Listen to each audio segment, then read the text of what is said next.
ఎంత బయట నుంచి కొనుక్కొచ్చుకున్నా కానీ మన చేతులతో మనం చేసి ఇంటిని అలంకరించుకుంటే ఉండే అందమే వేరు. సో ఇలాంటి ఒక అందమైన ఐటమ్ ఇవాళ నేను మీకు చూపిస్తాను. ఈ బ్యూటిఫుల్ రోజెస్ ఎలా తయారు చేయాలో చూసేద్దాం.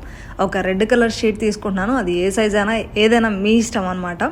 అండ్ నేను సర్కిల్ కోసం కొంచెం పెద్దది కావాలి అని చెప్పేసి ఈ సాసర్తో డ్రా చేసుకుంటున్నాను. సర్కిల్ డ్రా చేసినాక లోపల ఇట్లా స్పైరల్ డ్రా చేస్తున్నాను. కనిపిస్తుంది కదా, same as it is draw చేసేసి ఆ స్పైరల్ మొత్తం కట్ చేయాలి.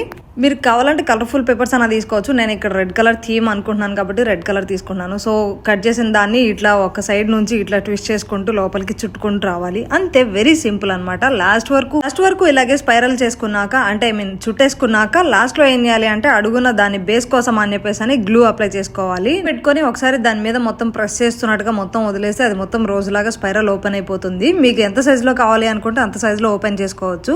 ఇలా చిన్న రోజెస్ పెద్ద రోజెస్ అని చేసేసుకోవచ్చు. వీడియో నచ్చితే లైక్ చేసి సబ్స్క్రైబ్ చేసుకోవడం మాత్రం మర్చిపోకండి. మరిన్ని వీడియోస్ వచ్చేస్తాయి.